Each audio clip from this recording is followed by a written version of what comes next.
this is the mic. Okay. And we'll just put it kind of right in here. Is that all right? That, you don't need We'll to put it right there for now so that we can hear both of us. Okay. This is Dad, my father, J.T. Brown, and this is his wife. Now, her name was Mary Louise Alexander. Now, that's your great-great-great-grandmother. Okay. All right. And on the bottom of this thing here is an Alexander line, back so far, about 5 or 6 generations.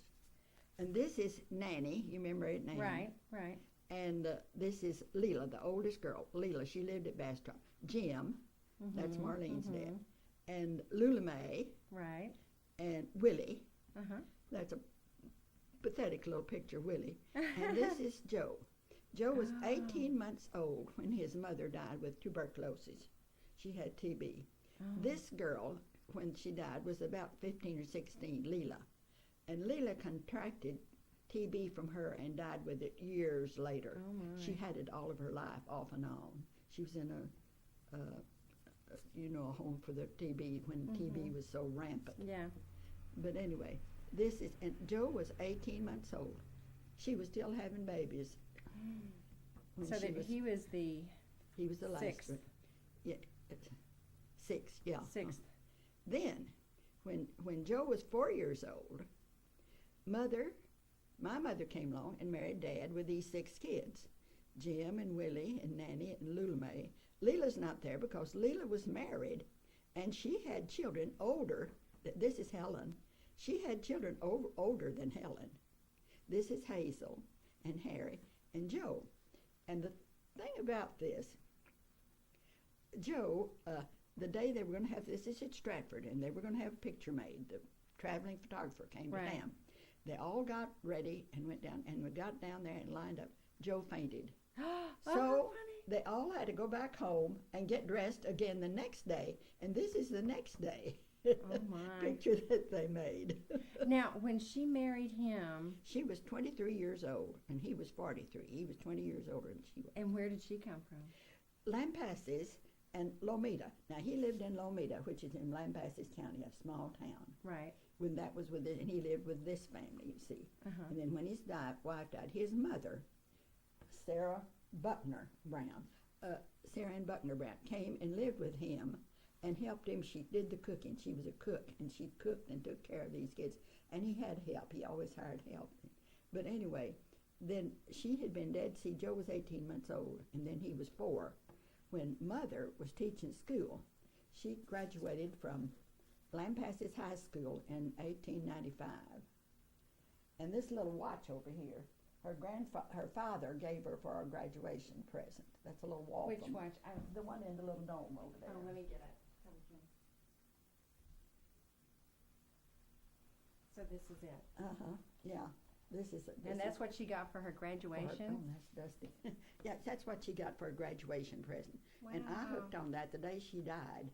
Of course, it hadn't run for years. No. I went up and grabbed that little watch. I just loved it better than anything. And finally, I got this little thing, put it there. That's It neat. pops up. But anyway, I always thought it was real neat. I've got that chain right around my neck every once in a while. Yeah. But anyway. So when she married him, she didn't have any children, but no, she married into the she family was with 23 6 years children. old. 23 years old. Okay. And there's a tale about that that's kind of interesting. She had graduated from high school, and then she went to a 9 months teacher's training in Lampasas. And then she went out in the country and taught 3 years out in Lampasas County. And at the end of the summer of the 3rd year, my grandfather Peck worked for my father. My father had a lot of things going with that much family. He had a lot of things going. Well, grandfather worked for Dad. But Mother came down on the train from Lampasas to Lomita, which is about, I imagine, 30 miles or something. And grandfather took a hack from Dad and took Mother out to stay out to San Saba, which is in Mason County, to stay with Aunt Belle for the summer till her school. Her mother died when she was 12. So she didn't have a home. She had no brothers and sisters, only her father. So they went out there that day, and when they got out to San Saba in Mason County, close to there, Aunt Belle wasn't there. There was nobody there. So there was nothing to do but for grandfather to bring her back into Lomita and there was no hotel. So where did he bring her? To Dad's house. And with all these kids and Grandmother Brown that was there at the time. Well, Mother stayed the night. And so the next day, Leela, this oldest girl over here, Leela was around, and she was just sniffling. Well, there was a party in town, and she didn't have anything to wear. And Mother had lived as a girl and lived with a family named Poole, and he was a barber in Lampasas. Well, anyway, Mrs. Poole was a seamstress, and she taught Mother to sew. Well, Mother said that day, if you will get the material, I'll make you a dress. Well, Dad had a General Mercantile. So Dad asked Dad, can I have a new dress? Yes, go get the material, and Miss Peck will make you a dress. Well, anyway, they went down to the store, and they got the lace and the ribbons and the batiste and whatever, And Mother made Leela a dress to go to the party. Well, in the course of another nightstand and everything, she looked around, and behind the door was Nan and Lula May going, Lee got a dress. We want a dress. Oh. So my dad said, Miss Peck, can you stay and sew and get my children ready to go to school in September? Now, this was in June, you see. And she said, yes, I don't have anything to do. So she stayed 3 weeks, and she sewed 3 weeks. And she made underwear, she made men's shirts, she made everything for these kids to go back to school, And then she went back to Lampasas on the train and went back to the Pools where she had stayed, was her home base. And a few days later, she got a letter from Dad. Would she marry him? And she answered back on the train, by mail, and said, yes, I'll marry you. So then they got married, and they went to Galveston on their honeymoon. And but anyway, that's how this started. Huh. And then they had the 4 more. They had Harry, Hazel, Helen, and me. That's the reason I stuck my picture in. That's right. Because I was the only one that wasn't. But but this turned out, she was called Little Granny by all the kids and everything. And it was a very successful marriage. My dad was of course he had to be a producer. He had to have 10 different things going. And you know why he left Lampasas or Lomita and went to Stratford. You know about I have heard this about story. the Cedar Post. Yes. And his General Mercantile there in Lomita had a backyard, and people would come in there for groceries and different things. They didn't have any money, but they had cedar posts. There was a cedar woods out, They'd bring these cedar posts in, and he had a yard full of them back there. And somebody said to him one day, he said, why don't you take those out in the Panhandle where they are fencing up all that open territory? Yeah. Well, Dad got on the train and went to Stratford, and he contacted this Mr. Slaughter, who had Slaughter's Ranch out there. Anyway, that's why he then took 2 wells. He had 1 well rigged at Lomita, and then he ordered a new one, and they had it sent in on a train by train to Stratford. They also packed up and moved an immigrant car with household stuff, chickens, cows, kids. And besides Mother, besides all this group, Leela was still here. And they moved in, and Dad, the only thing he could find for them to live in was a 2-room house. So they decided the men would sleep in a tent. They'd sleep out, and they'd cook out, because this 2-room house had bedsteads, iron bedsteads all around the edge, and all these kids and people and the ladies had to stay in there. But anyway, what they didn't know, in April, in the Panhandle, when the winds start, they roll things clear out to the beaver. But anyway, it blew the tents over, and they said, people would come and say, JT, is this your tub? I found it out on Beaver Creek way out here. Oh, no. All these things, it just blew everything away. No. Well, then Dad saw right away he had to get a house. So, and then when they moved, Grandmother Brown didn't come with them. She had another son, who was our Uncle Joe Brown, that lived at Itasca, Texas. And Uncle Joe, Grandmother, when they were moving, she saw that, well, she was nearly 70. She was an old lady. Now, is she in any of these pictures? No, Okay. that's her picture up on the Okay. top up there. Okay. But anyway, she went to stay with Uncle Joe, and she didn't come down when they came down until in August. They came in April, and she came in August. And then Dad had the wind just drove her crazy. She couldn't stand the wind. So he had bought that house, and it's across from where Rennie lives, that house Right. where the Chisholms used to live. Yes. And, all right, he bought that house and dug a basement under it, just a basement under it, and put the cooks down there. And grandmother lived down there in that, they'd keep her out of the wind. Oh my. Well, anyway, in December, after she came in all this, she took the pneumonia, and she died. And she's the first person buried in the cemetery at Stratford, Oh really? other than some Mexicans that had been killed on the railroad. The railroad goes right back to the cemetery. You know? Right. But anyway, my grandmother, and the tale goes with that I have to tell. Grandmother, it was December, and it was snowing, and it was frozen over. And you know what it was like in Stratford in those Right. days. Well, Dad had the store, and he always had a pot-bellied stove. And all of the spitting chewers were always around the stove at night. He never got home before 9 or 9:30. Well, anyway, he knew that when grandmother died, he knew he had to get her buried.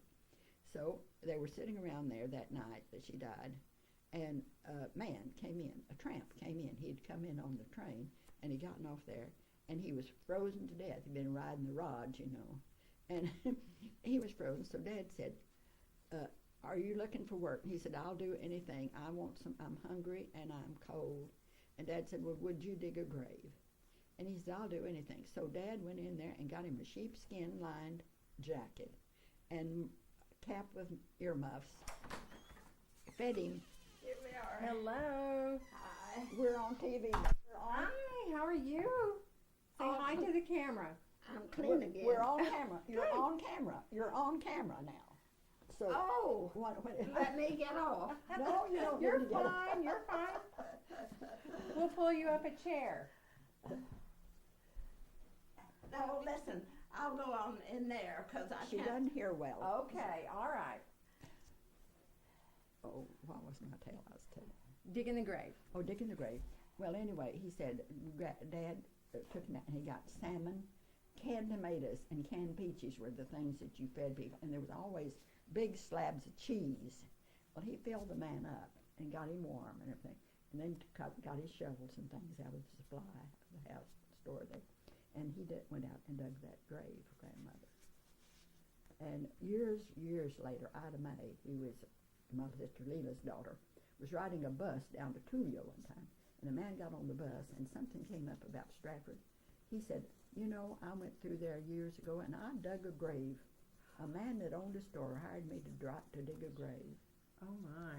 And Ida Mae said that was my grandfather and his Wow. mother. That's just a little Small world, huh? small world. Mhm. Yeah. But anyway, when they moved out there, Mother had some cousins, she was a peck. She had some pet cousins, men, boys, young boys. Well, 2 or 3 of them wanted to go out to this new country too. And then Dad had, he had one sister, and she was married to a Walford, and she had some boys, and they wanted to go. So when they came out there, I think there were 18 moved in on the train, and Mother had Hazel, who was 2 years old then. See, this was made after. Hazel was 2 when they left down there. And anyway, when they called off, when they landed off of the train there, incidentally, the train went to, it had to be redone, the stock water and everything in Fort Worth. And then they went to Amarillo and did the same thing, and then to Dalhart, the same. Then, when they got to there, all this animals and chickens and everything had been on there so long, they needed to get off there. So Dad went to the station manager and said, can you get my special cars to Stratford? And he says, well, I'll just run a special out. So they backed from Dalhart to Stratford. Oh really? They backed the train in, and then they unloaded. Well, going back to the 18 people that got off of there, different people, my sister Leela married Preston Fowler, and he was a young lawyer in Stratford at the time. Well, Press would tell about everybody went to the station to when the train came in, any train. They ever went to the station for something to do. Well, he said, here they started wrong. They tried to figure out who the baby belonged to. Here was Leela, a young lady. She was 18 by this time. And all these girls, and they said, Lawsy, who's what? Who's the where did mama? And in there it said the population of Stratford doubled When they showed up. doubled. But anyway, that's the tale about them. that I thought was fun about Oh, Honey Stratford. yeah. But and now these pictures down here. This is Hazel and Helen, and then this sister, my daddy's sister, Aunt Nancy Brown, had married a Wofford, and she had. These were her children. Okay. Those were her grandchildren. Okay. They were her grandchildren. Okay, and this was one of the these girls. One of the. Wait a minute. It says Juanita Alexander. All right, now what I'm trying to tell you, my daddy's niece, who was a mother, married his first wife's brother, which meant they were double kin. Right. But anyway, this is Alexander, and she was kin both ways. And these were the grandson of the Walfords, and this was cousin Ethel Walford was her mother. Amazing. But Okay, anyway, I'm gonna stop this for a minute. okay.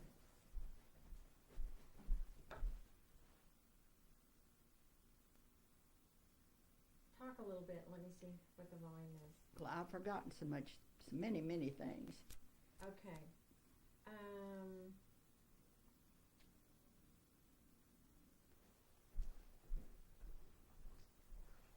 Okay, this is the Brown lineage. And you compiled it in 1968. Helma Brown, Cleveland. And this goes all the way back to You will be right here. Okay. here's me. There's you down here. Okay. See, it's in 68. Matthew was the only one here. Mhm. But I'll bring you through. See this yellow line? Yes. This yellow line brings you right on through from the very earliest. And I don't know whether we want to go this way or come down. See, it amounts to Well, the same which is- thing. Well, read which is that rather and then good. see what you think. Okay, let me do that. John Brown with an E on the end. Mhm. The ancestor of this family in Isle of Wight. Wight, Virginia, and Chowan, Chowan County. Chowan County, North Carolina, came from England in 1661 with William Boddy. Boddie, ship owner. John Brown, a shipwright, married Mary Body. Boddy, daughter of William and Anne Boddy, about 1670. John Brown made a second voyage to England with William Boddy, who was owner and master of several ships used to transport settlers to Virginia. William Boddy received 3,900 acres of the Isle of Wight land as payment for these head rights. He gave his daughter Mary Brown a plantation. Information for this chart is taken from the written records of John Bennett Boddy, 17th century Isle of Wight, Southern Historical Families Colonial Survey, Southern Virginia Families, Family Bibles, and information given by Family Records. Wow. So when you did this, how did you go back and get all this? Because you didn't have the internet and all the things they have now. No, I dug it. I just dug it out, and it's all documented. It's documented. And the documents that you have, Baskin has No, he doesn't have all of that. some of it. Well, it's all documented. The information is documented. The You know, information is in not other that you words, have all the birth I have put certificates and there's a bibliography at the back of this Okay. that would put you. And this is where it came from. This John Bennett Boddy, don't ever forget, and he had books. His Southern historical families is where I got this brown line. Okay. And the way I got it from him, he was an attorney that lived in Washington, D.C., and he got interested in his family, his John Boddy. He was a Boddy. And he went to the archives in Washington, D.C., and he started researching. And he found this line, his Boddy line, you see. Well, Right. what happened to find out? this one was it Ann Body? John married Mary. All right, John and Mary right here. Okay, she died, and then he married an Ann Body who was his line, and he came down through. He knew this. This ran the same way as the Body line, and they were both in the same part of the country. They went side by side all the way through. Well, he finally wound up as an attorney in Honolulu, and he did all of this writing, all this 17th century Isle of Wight and Southern, as to all of this General Surrey and Southern Virginia family. See, all of that stuff is what I'm saying. It's documented. It's there in those books, and they'll be in any genealogical library. Sure. Yeah. That's what I meant by the documentation. Okay. All right.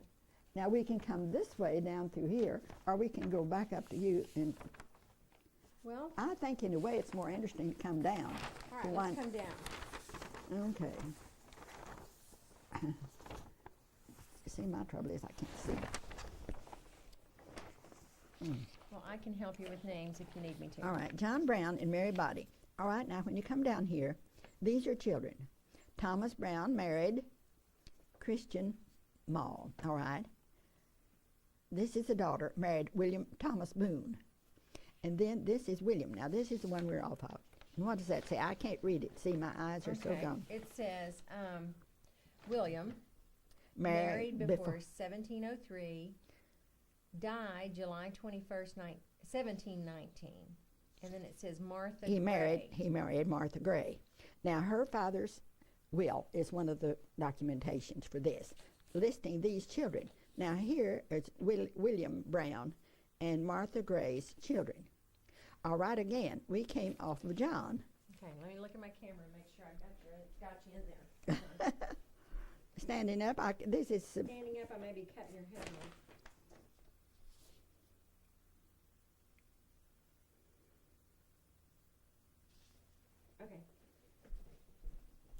Okay, my eyes have gone to where I just can't.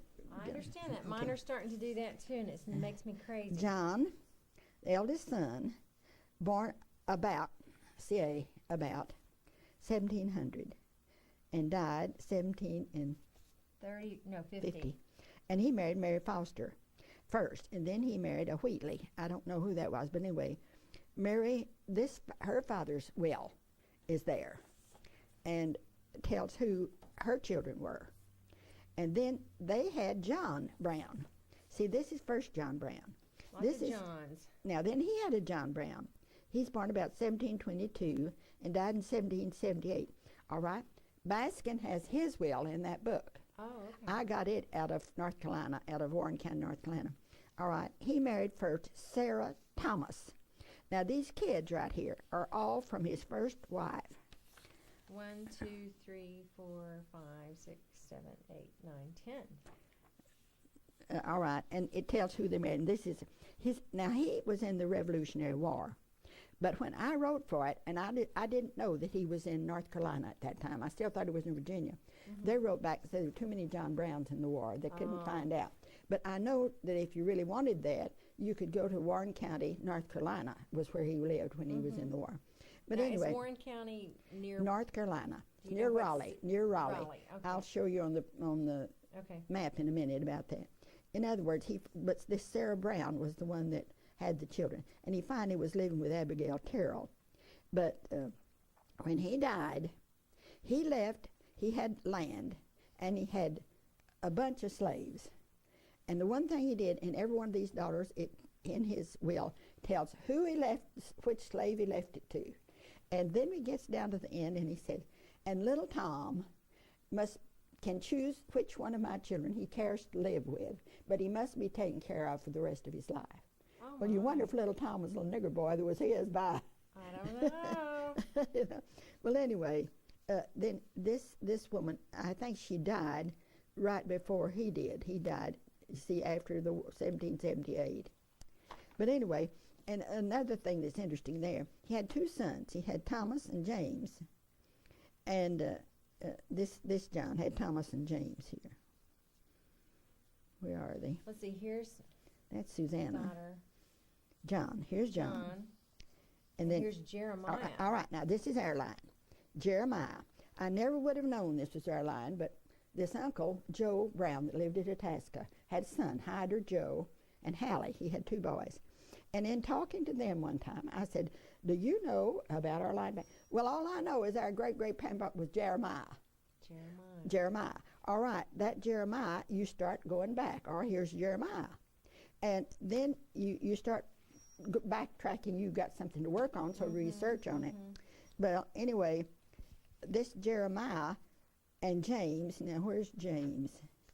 Let's see. No, there should be a. It says John. there's Here, John. there's John and Jeremiah, not James. John. Right. All right. Now the 2 boys got the land, and I don't know how much land there was, but they got the land. But besides the land, John got the blacksmithing tools, and Jeremiah got the still supplies. Oh. Well, I thought he was.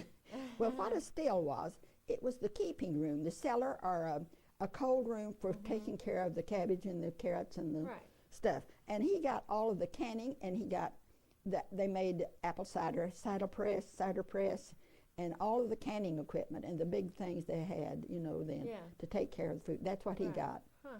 All right. Now then, he's an important. Now, when you said something about the slaves, they're not named here, right? Not in the no, but they were in the will. In his will. Interesting. And his will I got out of the courthouse in Warren County, North Carolina. Okay. If you and it's the will of John. No, that's not our. Yeah, the will of John. Yeah, this John. Yeah, this John right here. Okay.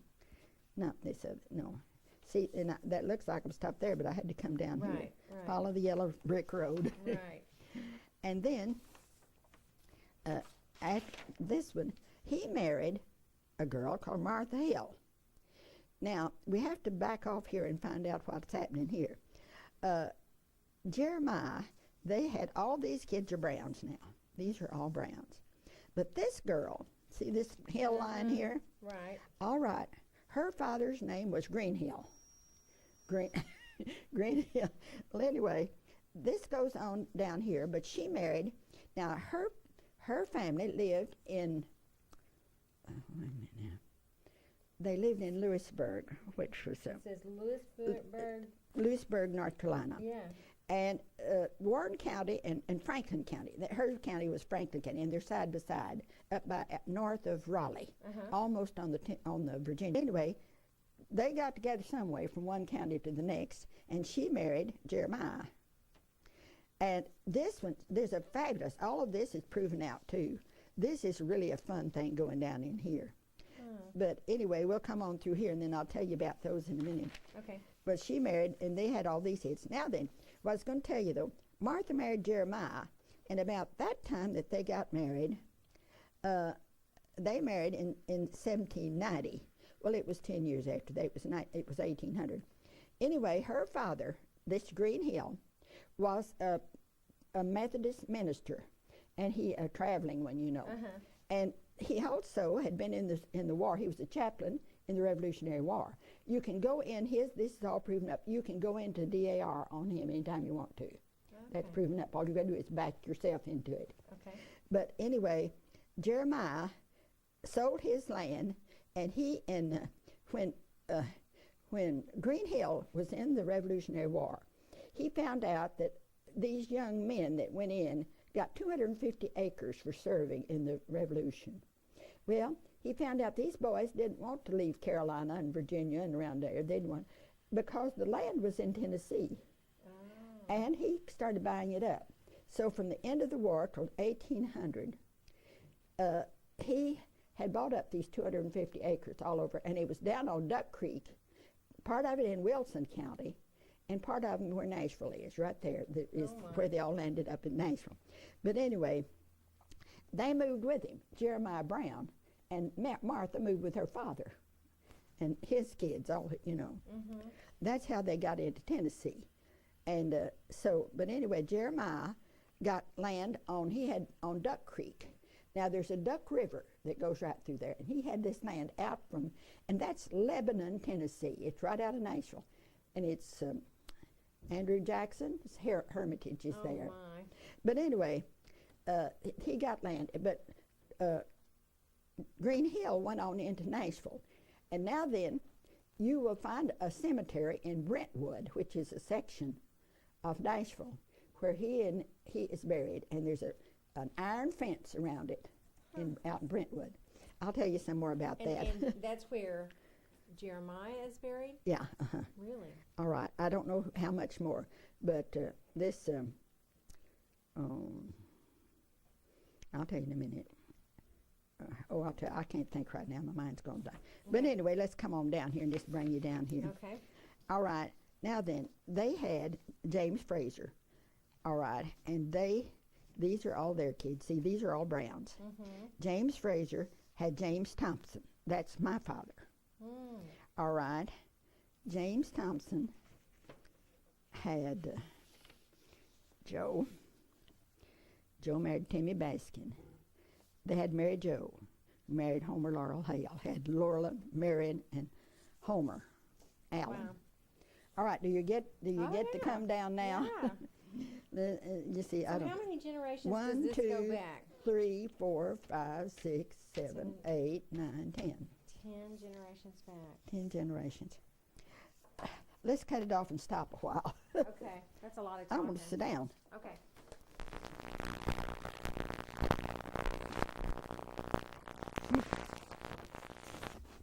Okay, I'm going to put the microphone back on you so we can hear you really well.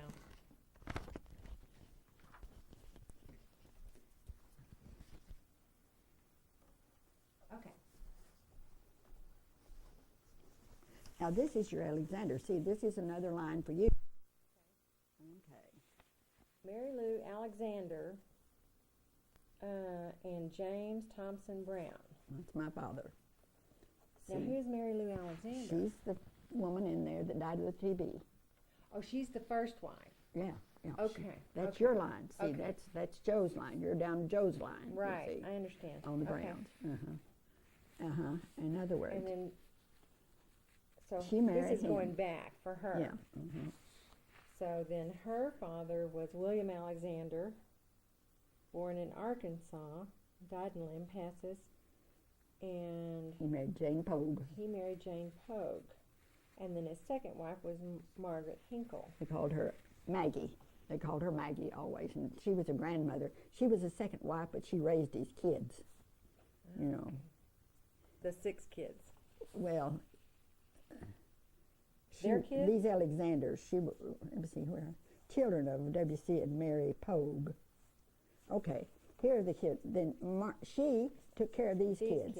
These are his kids. See, Oh, okay, not by his first James wife, Thompson's. children of W.C. and Jane and Mary Pogue. That's Jane Pogue. Right. Well, here we can't do that. This is W.C. Pogue. Yeah, Now here's these are that, Pogues. see. Oh, what children of Samuel and Thursey Alexander. children of William and Jane Alexander. That's No. it.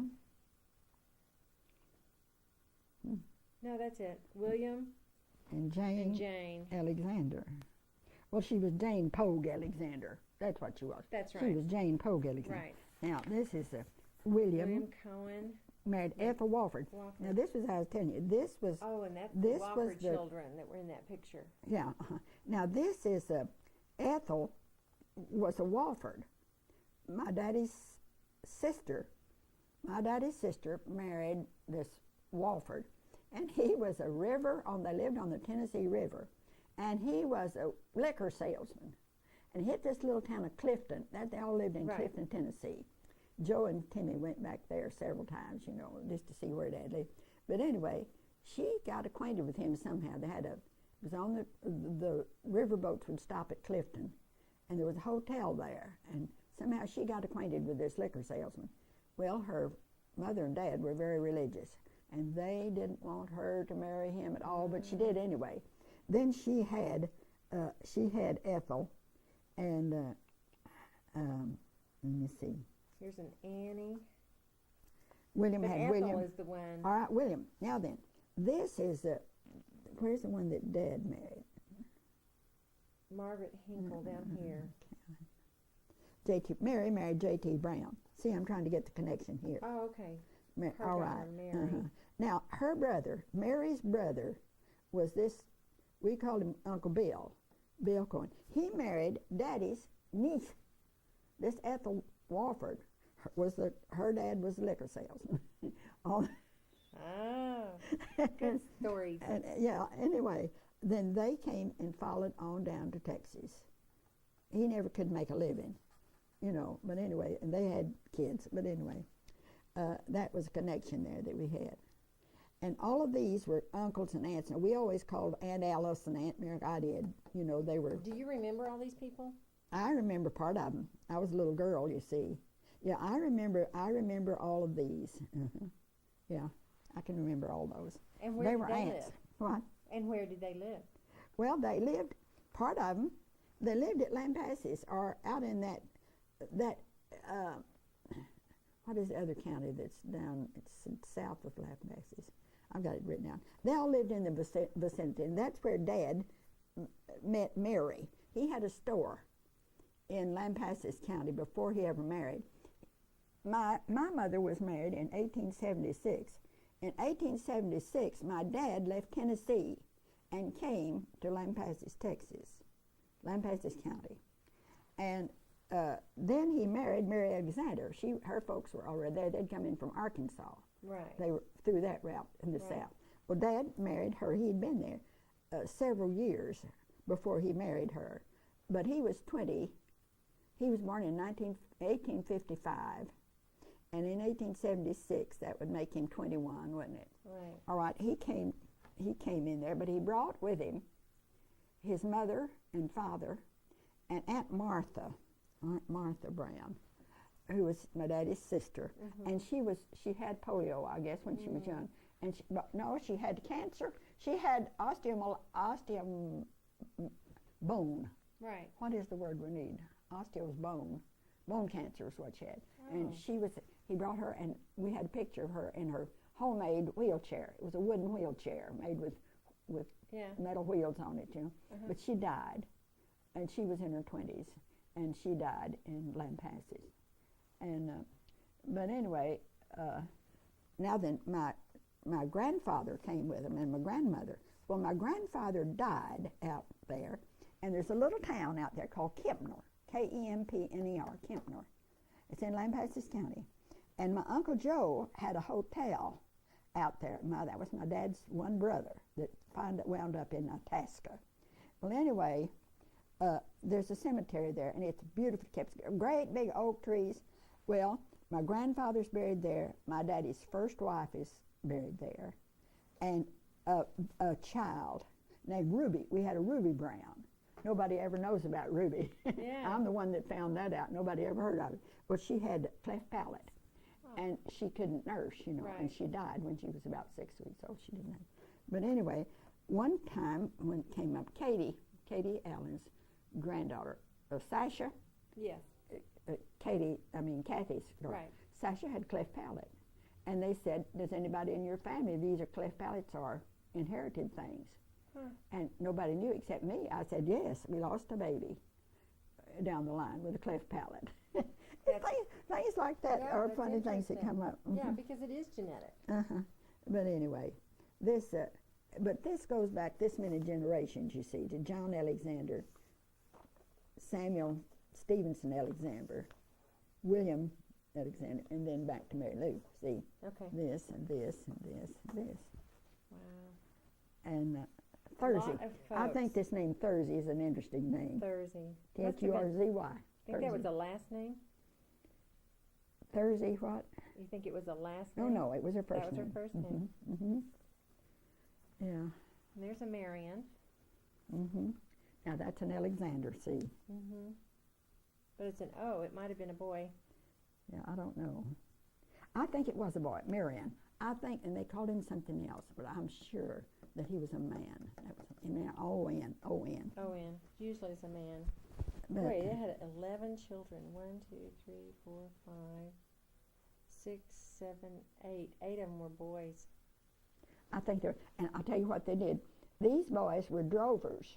You know what a drover is? Well, they drive cattle. Drive cattle. Yeah. And they went on the drives north into Abilene, and that's what they did. They went out of Lampasas County, or the county that's right south of it. I can't think what it. I see these things are out of my mind. I'm having to come back in. But anyway, they're on the census. They're on the census listed as drovers when they were young boys. And their father, William.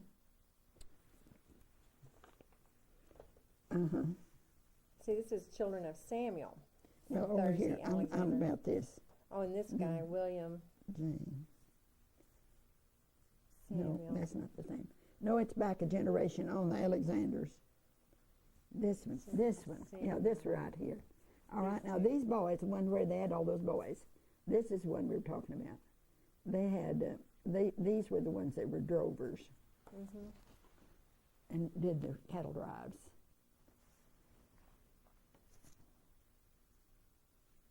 This needs to be brought up to date. You see, you can tell You right could when keep going, couldn't you? yeah, and this is faded out, so it's gonna get lost. Now, Now this is the only one I have left out of the whole business. but you gave a bunch of copies of this out. Yeah, in the family. Right. I made 30 copies, and I made them. I put one of these in the back of every one of those. See, I made this for a woman, and she never got it. But this was that, and I put it in here, and then this went with it. With the You see, and now this has the bibliography, this has the family history, and this has everybody in their family, their date of when their birth date. When you want to know if anybody has a birthday or anything else, you go to this. wow. These are little. So how long did it take you to put this together? Well, you keep plugging away at it, and then you did one section, and then you do another section. Yeah. But I said I started in 48, and but I started. How come me to start? Was a woman wrote me and said, "Are you the daughter of Eula Peck Brown?" Well, I was, and she was a teacher in Amherst, Texas, which is right out of Lubbock. And I wrote her, and I said, "Yes, I am. I don't know who you are. Never have heard of you." And she had heard of me. But anyway, she said, "Well, you ought to get a hold of the postmaster at LaGrange. Says you have a fabulous background. Says you have a Mayflower line proven." Oh. And so I wrote to the man at LaGrange, and then I went to see him and went over there, and he gave me 2 mail sacks full of records that he had collected. He'd been doing genealogy on this line. Well, it's sure enough, I backed into that one too. Now this, But are we from the Mayflower? no, you're not. You see, this is my line. This is the Peck line. This is the Peck line, yeah. But I did it. See, this is the same. And this is kind of interesting. This is the beginning of our line. Bradford, we're descended of Governor Bradford, you know, in the Mayflower. And this is his line back into England. Now this goes back here. You can see how far that line goes back. And that's all there. Wow. But anyway, the way I did this, I didn't chart this like this. I did this on papers. Right. And I said, put it out on a table. And it'll line it up, and it'll go right. Right. Page 1, page 2. You see, and this charts this line clear on through. See? Wow. Now that took me a long time to do all this. I could print then. I can't, right now, I can't even hit the line anymore. No. But anyway, this is this line through my mother. This is my other line. And I found out things about this line I never had heard of. This line came out of Massachusetts, of course, and then before the Revolutionary War, some of them didn't want to serve in the Revolutionary War. They took out and went west. They went to Vermont. Oh, wow. Really west. Yeah, they went to Vermont. And then they stayed in Vermont when Vermont was Indian country. There's tales of galore about that. And then they came down the Mississippi River to right out of St. Louis to Troy, Missouri, and from there into Texas. And our relative was Zadok Woods. He'd come on down, and he was the one that came with Stephen F. Austin, Moses Austin, Stephen's father. And they came horseback from out of St. Louis to Austin, to Texas.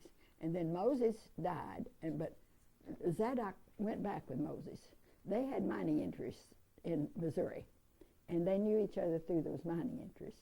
But anyway, then Zadok, Z-A-D-O-C, came back with him, but Moses died, and then he came back with Stephen F. Austin. He made 3 trips from Missouri to Texas before he brought his family. And then they went down the Colorado River to LaGrange County.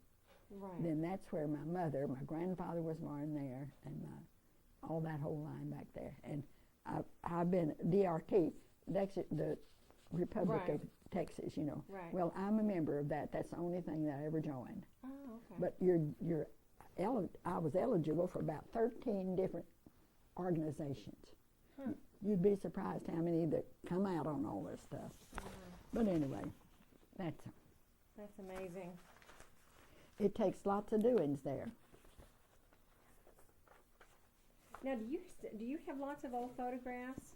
You know what? Do you have lots of old photographs? No, I've given them all away. Okay. A lot of them are in the book that Baskin has, and Patty, I think, has the rest of them. So While I was in Longview, I came to Longview with her, and she was interested. and did she write on them and say who was who? Oh yeah, and, yeah. Okay. So if you ever get with her, Okay, that's good. So how old was your mom when you were born? she was 36, I think, Really? and she's the one. See, I was nearly 6 years late. She didn't want me. You were the late baby. I was a late one, and I'll tell you what, nobody wanted me. And they said, who would want the 10th kid? I don't blame them. I wasn't wanting me. The 10th kid would want to be the 10th kid. Oh, Well, does man. this give you any sort of a picture? Absolutely. Great. And- Amazing. This, I'm going to tell you about this first, John Brown. John Brown. You thought it was a shipwright. Right. All right. Now, he came on the ship way early. And this John Brown, married this Ann Bodie. Is it Mary children? Bodie. Mary Bodie. All right. Now, in this line that John Bennett Body found about this, takes you clear back on this body line, which is also a line, to 1556. And this body was a ship's captain during the Spanish Armada. Oh, my. And he was a victualler. What's that? Well, he took the food, the victuals. Oh. Victual is a good. In other words, he would go into the port out of London and stock up, and then he would go out and take the food out to the boats that the English boats that were fighting the Spanish Armada out in the Channel. But anyway, now that whole line is brought clear on down till it joins on to our Mary. You see, so that's back to 15, whenever the Armada was 1556, I think, or something like that. And that's all charted. Now that's in Baskin, in that book that Baskin has too. I left that in there. Okay, that's like 500 years. But anyway, so many of the women were named Thomasine then in the family. Thomasine? Thomasine. We don't have any of that on here. Well, there aren't a whole lot of really weird names. There's lots of, everybody's Ann and Mary and John and, Well, those were just the regular old names. yeah, they're regular old names. It's time for us to go eat. Okay. Well, let me turn You need to go to the this off. bathroom again. Turn off. I bet you're dry. I don't. Okay, I'm going to put this mic back on you. And I'm going to put it right there. Okay. Now, I want to talk to you first about this John Brown. Now, this right here is Norfolk. This is Chesapeake Bay, you know. This is the James River coming right in here. All right, now this is Isle of Wight. This is, you can read it right here, the Isle of Wight, Virginia. That's this part right here. Okay. Now then, right in here, see, there wasn't anything of this. This was just, Right. that was just raw stuff. Right. Right in here, right in this little neck right here, in this Isle of Wight, was the 3,000 plantation that he gave his daughter and John Brown. You know, Body. Right. Yeah, Right. all right. He gave them that plantation right there. Now, there's a little river here called Blackwater, the Blackwater River. Can you see it? All right. Now, right in here, between there, was a Blackwater swamp, what they call Blackwater Swamp. Okay. Well, their land over here, they raised cotton and tobacco. And they used it up, you know, like Right. everybody else. That's the reason they had to leave. All right. Now, what he did, though, John was a shipwright. Right in here on this. Now, a shipwright would be Carpenter. Ship's carpenter, okay. All right. What they did was take care of the barrels and the masts that they broke. And okay. Just well, he made 2 trips back with his father-in-law, but before he married. But anyway, what he did after they married down here, he built ships. And in this Isle of Wight, there are records of where he sold, the selling of where he built a half a boat, and then they'd finish it up. But then he'd get them out, and then. But anyway, that's what he did. That one of the things he built boats and sold them right here on the neat. Champion. But anyway, Yeah, then I see it what right they there, did. Isle of Wight. Now then, all of these people, they realized they had to get out of there. The swamp was making them sick and everything. All right, now they came out of there, and let me see. I want to tell you this.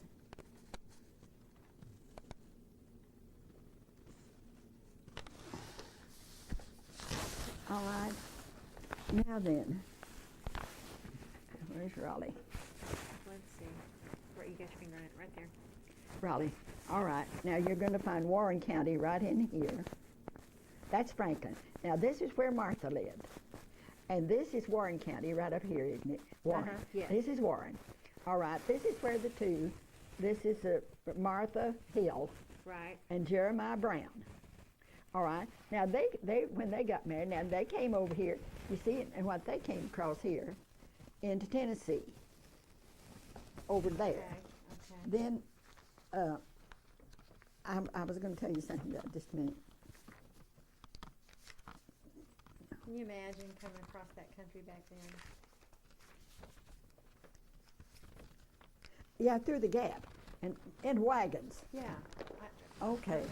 Now they came across here, and came across this gap into here, and they came over here. Now right here is Lebanon. Right. Now this is the town where most of them, where they landed, and where our Jeremiah got land.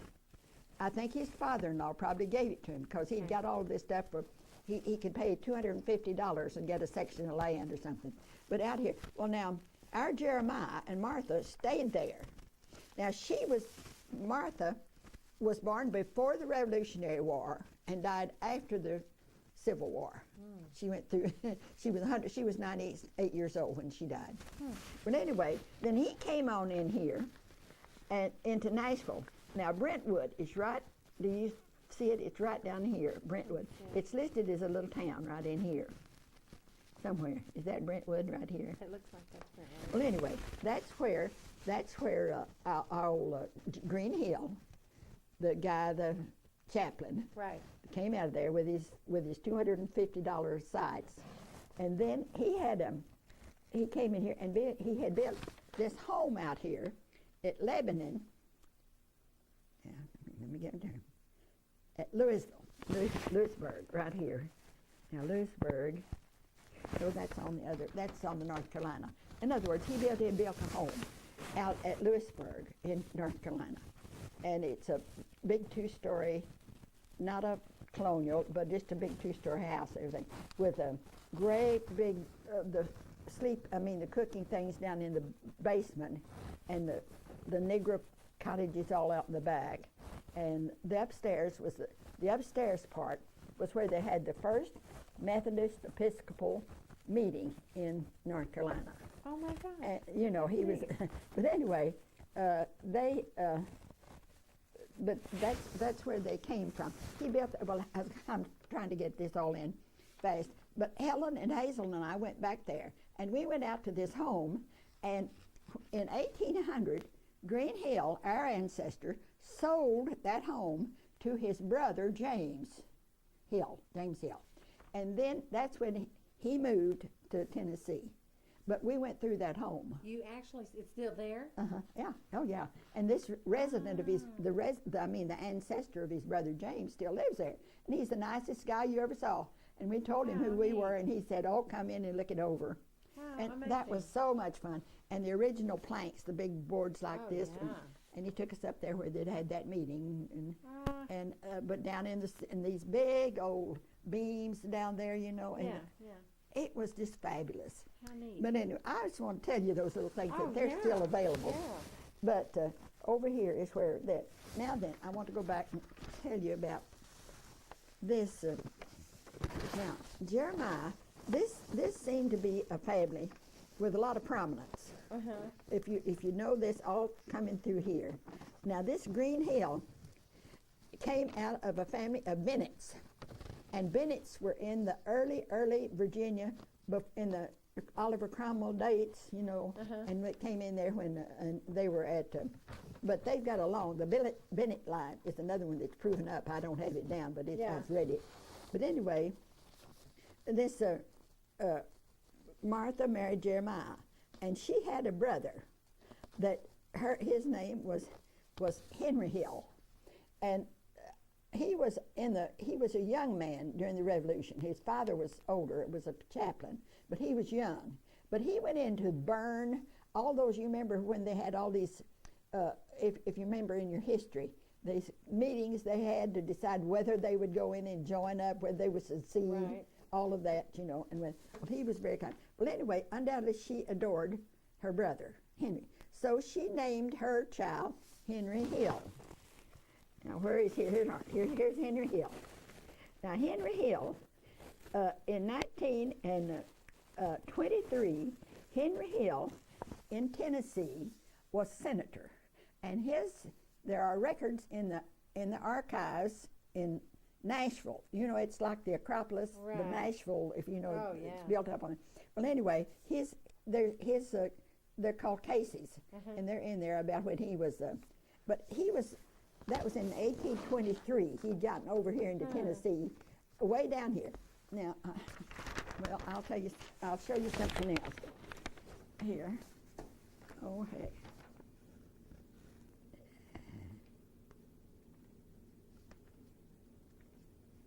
Okay. Now, here's Nashville. All right. Now then, where our folks got to was down the Tennessee River. All right. Now you see, this was going west. This was Indian territory out in here a while. But anyway, this was on right here was this little town of Clifton. Right. And now that's where my dad, where she met the whiskey dealer, you know. Okay. But but now he, up here in this county, right up above it, was where he was the senator from that county. Okay. And then he married, before he came down here, he had married up in Lebanon. He had married Miss Nancy Ellington Marshall, who was related to the Chief Justice Marshall. Yeah, now that's legend. I can't prove that. Okay. But anyway, this is this grandmother.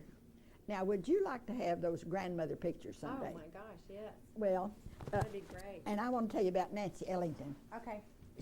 Which one is she? She's got the fancy bonnet on here. Right here? That's Nancy Ellington. Okay. Yeah.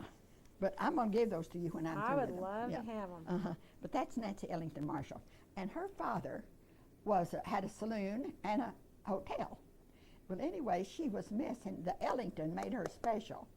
And I had a letter that written by a man to her, dear Couzin, cousin Nancy Oh, yeah, Ellington Marshall. yeah. But anyway, I have to show this one to the camera. I Huh? don't remember which one. Oh, well, this one is your other one. Now this is her. This is Grandma Brown. She was a Buckner. Okay, this is Her Grandma dad was Brown. Elisha Buckner in Virginia. She was born in 1829, and her dad was Elisha Buckner, and she had two brothers, and they got to Kentucky on their way from Virginia, and her father had pneumonia and died. They'd stopped in Kentucky. Oops. You know, Grandma falls out. I've broken her. It's okay. But anyway, this woman was the mother, was her mother. She was 12 years old when they came into Tennessee. And she married when she was 17 to our grandfather. But this is her mother, and her name was Elizabeth Holt Buckner. And the Holts back in Virginia were documented real good. Okay. But anyway, that's another one of your grandmothers. See, that would be, that was her mother. And then this is the grandfather. This is the Brown. This is Henry Hill's wife. This is the senator's wife. That's Nancy Ellington Marshall. Okay. She seems to be somebody special. She seems to be, doesn't she? Anyway, They kind of have brown resemblances, though, don't they? well, I don't. I don't know if they all just I said look this one. their I think eyes look alike. I think this one they all painted them with red hair. This woman that painted them for me. Yeah. But Interesting. anyway, but I was going to tell you about the one that was the senator there, and then Henry Hill had my grandfather was James Fraser, and he's the one that lived here at Clifton. And my daddy brought his. He was short leg. He was roping a horse, and the rope got around his knee and cut the tendon. So he was a tiptoe walker. Right. So they tell. Wow. But they lived right here. See the Tennessee River? They're right on the Tennessee River. Right on down here is where the Battle of Shiloh. Well, they had boats all on that Tennessee River. The northern things came down, and that's where they fought. All that came down in, to Memphis right here. But anyway, the foragers would come over, and they were darn near starving to death. They took their cow, and they'd take anything they could, The northern would hit them one day, and the southern would hit them the next, in foraging. Well, Daddy said that he was 9 years old, and that was the last schooling he ever got. He went to 3rd grade. But anyway, they lived on fish out of the Tennessee River. That was the one source of food they had, But anyway, they lived out here, right out here, just a little bit out of this Clifton. And they were coming through, and grandmother decided that they had to keep what she could, so they had a trap door in the kitchen. And grandfather didn't want to take him to make him work or anything. She wanted to keep him, so he put him down there. But she took their chickens that they had left and put strips of domestic around their bills so they couldn't crow or cackle, And they put these chickens down in this hole. Is domestic tape? Is domestic tape? Is that Well, no, it was just sheeting, old pieces of sheeting. sheets that tied it up, just tied their heads up, okay. so they couldn't make a noise. Put them down there, and then they closed the trap door and put a quilt on it and put a nigger baby on it. And when the soldiers came, this nigger baby was bawling and squalling.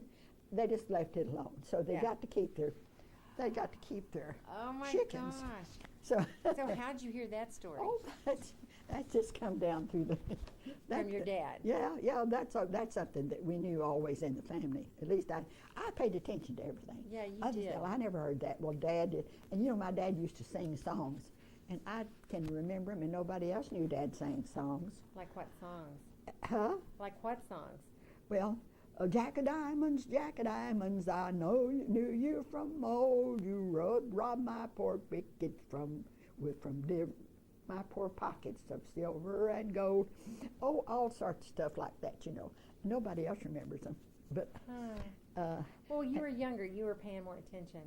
well, I got interested about the time I was in the 6th grade, and we hit American history, immigration, and I said, "Where did we come from?" Now, where did we come from? I knew that we didn't just wind up in Texas. Right. And my grandpa that lived with us, my mother's, said, "Doesn't make any difference what your grandpappy was, just depends on what you were." And I'd say, "But where did we come from?" He'd say, "Troy, Missouri." All right, that was one thing that I used went back to Troy, Missouri, and you'd be surprised what you dig up. Right. Here's You just have a Zadok little- Woods Fort, and all that. But anyway, but this Henry Hill, then James Fraser is the one that's buried out at Kempner. That's the grandfather. But anyway, those are just little things I thought Great sound. made a little bit of a tale out of some of these yeah. people. But Green Hill was quite he was really, I think to be a Methodist minister, he had a lot of force, or he wouldn't have thought to get all that land. Yeah, that's pretty. That was forward thinking. But he had Negroes, and so did our John Brown. But I don't think that I know that Jeremiah inherited some Negroes. They got about 2 apiece. If you remember, there's a whole bunch of kids on there. They got about 2 Negroes apiece, or they did a woman in her increase. Right. You know, all like that. But anyway, those things are. I think that just takes a little bit of personal things sometimes to make these turn into people. I know. Well, what do you remember most about your father? Well, my father was this guy that was so darn busy having babies, and he had to support them. So he had 15, 11 different things going at once. He always had a mercantile. That we always had a store, you know, sold hats and shoes and lace and goods and groceries and candy and whatever have you. And then also he's the one that brought the well drills in. Right. And I told you about back in the when they got there with that, the 2 well drills were on the new well drill. They brought one with them, and one new well drill was on the siding there in Stratford. And so was the barbed wire. He'd ordered all this barbed wire, and it was on the siding there. Did I tell you that Dorothy Hale, she got it for me, and we gave it back to the lady. But this lady had a Stratford Star from way back, and in there it was like things that had happened, events that had happened, and it said J.T. Brown dug such and such well this week. Yeah, so and he'd take a quarter. They'd give him a half a section of land for digging a well. for digging a well, and then Dad had to have money though. He had so many people to feed. Not only did he have to feed his own, he had these cousins and all these kids. That every weekend, these people that had been out at the ranches. We had a ranch. Wherever they'd been, they came in with their dirty clothes, and they needed baths. And I'll tell you, up in our rooms, we just have one bedstead right after the next. But all this washing, all the sheets, all that had to be done by hand. Now the house that was built in Stratford, that's across from where probably where the Church of Christ sits. Yeah, now. that was the old big greenhouse. That was the Nolan place. Mr. Nolan built that house. Okay, that was not the Brown house, because I We lived in it, yeah, You did live but in not it? till I was 14 years old. We bought it. Okay. It had gone. Mr. Nolan built that in 1902, and then he sold it to somebody else, and then they sold it, and finally Dad bought it. Okay. But that wasn't until I was 14 years old. I was in high school then. Okay. So you see, that's not I remember finding green. It was a big old greenhouse, you know, with a big cupola on the top. It really should have been preserved. It was. Well, I was going to say, I had at some point I had a piece of marble that was like blue or green, and they said it came off one of the fireplaces in that. Well, there were house. 2 fireplaces. There was one. You went off this big circular porch, you know, that went around like they used to have them. You come into the dining area, and there was a fireplace there, and then you come big sliding doors between that. Here we used it as a bedroom because you had to have a downstairs bedroom. But anyway, it had a fireplace in that big room too. They were huge rooms. And then there was a parlor over off of the dining room this way. There was a parlor. Then there's a front door over here, and you came up. And it was 2.5 stories. You could go upstairs into the attic. And one of the things, when Mother died, and I realized that I had no home. See, I was the only one left. I went into that attic and got into all these old family pictures. And that's where these pictures that are in God, Grass, and Grit. Yeah. All right, I dug those. I kept that. And you know, some of the ones, I was just a kid. See, I was 17. And I didn't get the ones of the pictures of the camp meetings and the things like that. Deer, they'd been on deer hunts down. I was saying, but they weren't. I got all the people. Yeah, You know, that's who you wanted. Yeah, I got the people. But it'd be interesting to see who. So your mom died when you were 17? Dad died the year before when I was 16. And then Mother What he died of? Well, he had the flu, I guess, and then it kind of turned into his kidneys failed. In other words, he just was 70 years old, and he'd worked hard all of his life. But he was he was a family-loving man, though. Gosh, he loved every one of those kids like mad. You know, he had enough for everybody. But he worked so hard just to keep everybody clothed, and everybody in the family. He wanted everybody to get an education. But nobody he couldn't afford to send everybody. But he'd send this one. Nan went to TCU for 6 weeks. Willie went to Chicago to the Conservatory of Music. She was a pianist, and she got some music training. Joe went to Austin for a while, and I'll tell you something That's about Joe. quite a thing for back then, I'll tell wasn't you it? about Joe, though. This is the thing that everybody knows. Everybody thought Joe was a young man around town, and one woman there came up pregnant, and she claimed it was Joe's. Well, Dad had Joe on the train the next day for Austin to go to school, and Joe sold shoes. He had to get a job to help him. But anyway, Daddy got him out of town overnight. Whoa. But nobody ever knew whether he was Whether really. it was really his or not. But anyway, that's a tale about why he went to Austin. Why he went to school at Austin. He didn't last very long, just 2 or 3 months. But then everybody kind of handed down a little bit. Lula Mae married Carl, and they went. She didn't, but Carl went to Baylor. And but anyway, oh, there's many tales, many tales. I know. There's so many. I want to hear them all. This Martha lived with this Martha White.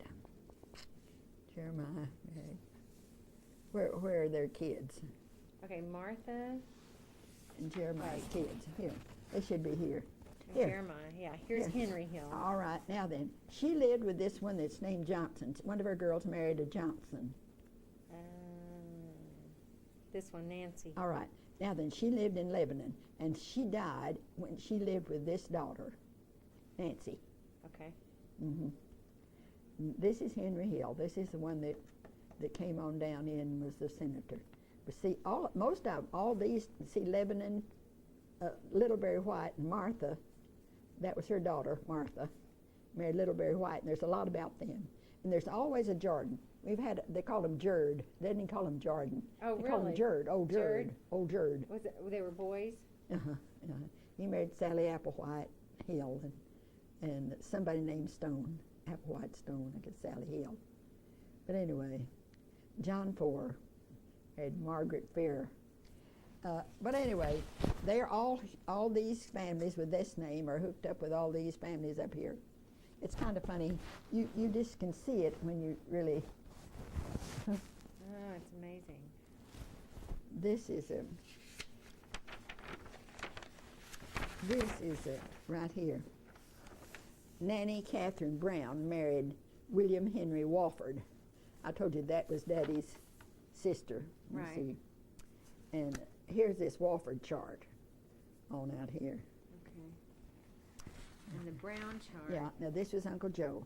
See, now there's not much of this. Oh, I'll tell you something interesting about this. Uncle Joe. Joseph Holt. Now, I'm sure that Elizabeth Holt from Virginia, Buckner, and then she married a man. See, he died, her husband, and left her. And they came down the Tennessee River from Kentucky, down the Tennessee River. Grandmother could remember it. I didn't know her, but she'd tell the other kids. Nanny would tell me. Grandmother said she was 12 years old, and she remembered coming down on the boat and getting off at Clifton. Well, in the next little town over here were a whole bunch of Holts, and she named her first child Joseph Holt, you know. Uh-huh. But anyway, I know she was a Holt. But anyway, the Uncle Joe was Daddy's grandmother. Had 5 or 6 children, and they died during the Civil War. She didn't have enough milk to keep them living. They'd die. But anyway, she raised Joseph and Dad, James, and Nancy Thomas. And so Uncle Joe married, and he married Atilla Sparks and had Hyder and Hallie, the two. And then Hyder had Hyder Joe Jr., and he married Rosalie. Well, he also had a son named Hyder. And Hyder and I used to write. It wasn't this Hyder, but it was this one. I guess it was this one. But anyway, he would write to me, and he lived at Austin. Anyway, he was you know, the woman that was oh golly, why do I try to tell them? This is horrible. What happens to you? Your mind, you know what you're talking about, and I know, it's there. It'll come back after we. Yeah, Yep, you even know. yep. But anyway, Hyder Joe was an architect in Austin, and he was a nice-looking, great big, nice-looking guy, well-dressed and everything. And who he dated all the time was Lady Bird Johnson's secretary, Liz. Oh. Liz. Yeah. Liz. What's her name? Liz. whatever. But anyway, Yeah. he was dating her. But right at the time they were still dating, he came out. Somebody shot him and put him in a closet in his house and set it on fire, burned the whole thing. Oh my gosh. Well, come to find out, he had been fooling around with the gays. Oh And no. some gay guy went home with him. They said he was down at this a restaurant, you know, or Are we still hooked up place here? down there at night, and this guy must have gone home with him, and he shot him and then burned his house. But I heard from his sister. He had a sister. Fact is, this was supposed to go to her, and she wrote me a note and said she didn't want to hear anything from me until after she would let me know, and she never did let me know, so I never did contact her. You wouldn't have either, would you? No, She probably didn't. not. She didn't want to talk about it. No. But anyway, it was in the paper. It was in the Fort Worth paper. That a prominent architect. And he's the one that went out. Another thing. He's the one that went back out to Nashville to visit a architectural friend. He'd gone to school somewhere with this guy, and he asked that guy, says, "Have you ever heard of anything out here? A place called Liberty Hill?" Well, we knew that Green Hill, he had built a Liberty Hill place, you know, out there. And he said, we just wonder, because we knew he built it, and we wonder if it's still standing. Well, anyway, he said he went to bed, and the next morning, this guy woke him up and said, "Come on, I know what it is." Says, "My architectural firm has just redone that Liberty Hill." Said, "It burned, a part of it burned, and they saved it, and they've turned it into a hunt club. And it's called the Brentwood Hunt Club. And it was real prestigious. You know, everybody was, in that part of Brentwood was the up-the-up Yeah. thing. But anyway, so Hyder Joe said they got in the car and went out there the next day and went through that place, which is a hunt club now. But that's when he found the little cemetery out in the front. Across the road was this little iron cemetery out there with Green Hill. He found Green Hill and some others, and he couldn't remember to tell me who else he had seen out there. Oh, good grief. They need to write that stuff down. Now, I was just looking at this. That's Willie. Willie Hester married John Hester. This is Katie's mother. Right. Okay. Billy Merle. They lost that first baby. Oh, okay. She married John Steele. And then Katie and, John Dwight married Joy. This is John Dwight Hester. right. See, this is Hester's. Married Joy Hudson. And Catherine Ann married Bill Allen. W.W. Allen. Then these Now, are, who's Ruby? huh? Who's Ruby? She's died a single person. That's the baby that died. Oh, See, I told you nobody knew about her much, yeah. but I'm the one, and she's buried out at Kempner. Daddy's first wife, your great-grandmother, great-great-grandmother, Okay. is buried at Kempner, out there, that little town in Lampasas County. If you ever go by there, I'll have to go go off down. the road, and there's nothing there now. Used to be a hotel and some things, but there's nothing there but this cemetery. But there's a few houses, and they take perfect care of that cemetery. And it's, but anyway, our grandfather, my daddy's first wife, and this baby that died with a cleft palate, that baby's buried there. His sister, Nan Walford, is born there, and she had a little girl named Bessie Walford. And they were running a hotel out of Kempner at the time, and it caught on fire. Their house caught on fire. And they got her out of bed, and it was cold and everything, and she ran back in. After they got her out, she was cold. She ran back in and climbed in bed and died. So she's buried out there.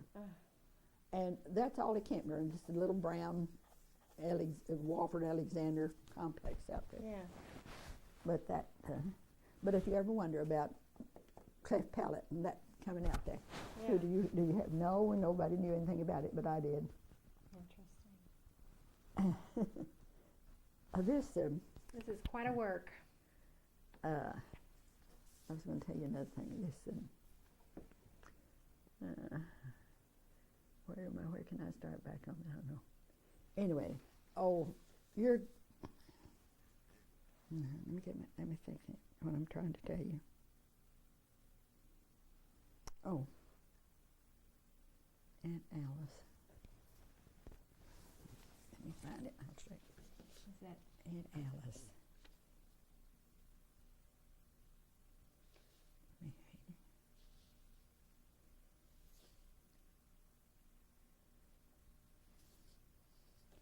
Yeah.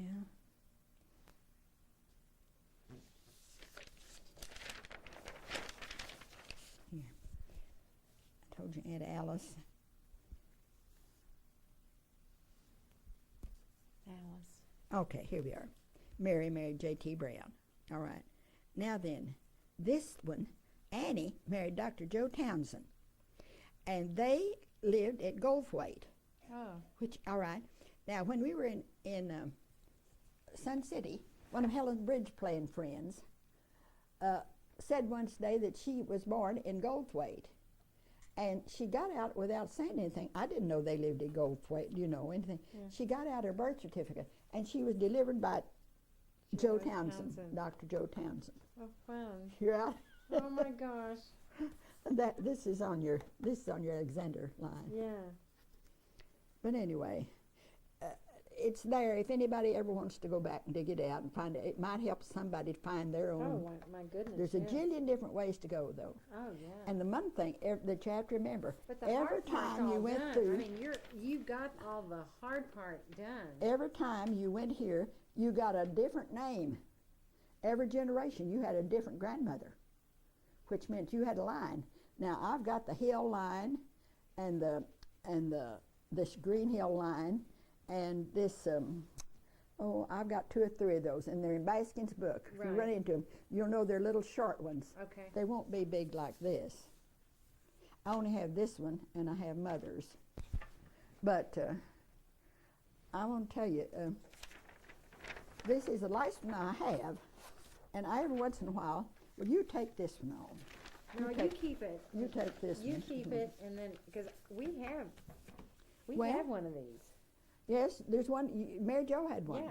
And Timmy And I has have- one. Yeah, Timmy and has have, one. I have Mother's. Well, you'll have that in it. Yep. It'll be this very thing. Yep. Okay. So, Well, just- but I just need to. Well, at least this Put it all this together. kind of tells you where they came Oh from. yeah. I think it's much kind of. much better to wrap it all up like that. Uh-huh. So that Well, way that's the only way I could ever do it. It took me years to get all this stuff you together. started in 1948. Uh-huh. Actually, put And it I started on my mother's line. Who'd think you could run a Brown line down? Would you think you could No. ever run a Brown down line and know that it's authentic? because there's just too many. It's like Williams. It's just Yeah, there's yeah. a Jillian Williams. You just think you can't do it. Right. But you'd be surprised. It just takes, like I said, the name Jeremiah was one of the ones, but I'd heard it, and sure enough, when I ran into it, I recognized it right away.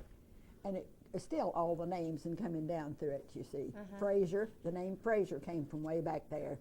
And you hook it all together, and they used to name people after each other, They you know, did, didn't friends. And Yes. now, my daddy's name was James Thompson. And this fella Thompson was a friend of my grandfather's.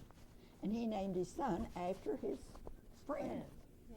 But back in those old days, another thing, the first son of a couple was always named after the mother's maiden name. That was just Oh, okay. yes, sir. And now Willie named her first child Dennison Brown Hester. He died. Leela named her first child Preston Brown Fowler. He died. And you know, our family quit naming them. Huh, Just it's not a did- good thing, huh? Yeah, just dropped that business of naming them after the person because they lost 2 or Lost 3 2 babies kids. right there that they'd Yeah. named Brown. And but anyway, Interesting. well, honey, I am thrilled to death that you came over. Oh, I like I enjoyed said, it you're the immensely, only and I person feel like that's- we just tipped the iceberg. That's true. That's true. But it does give you anytime you want to go to a library and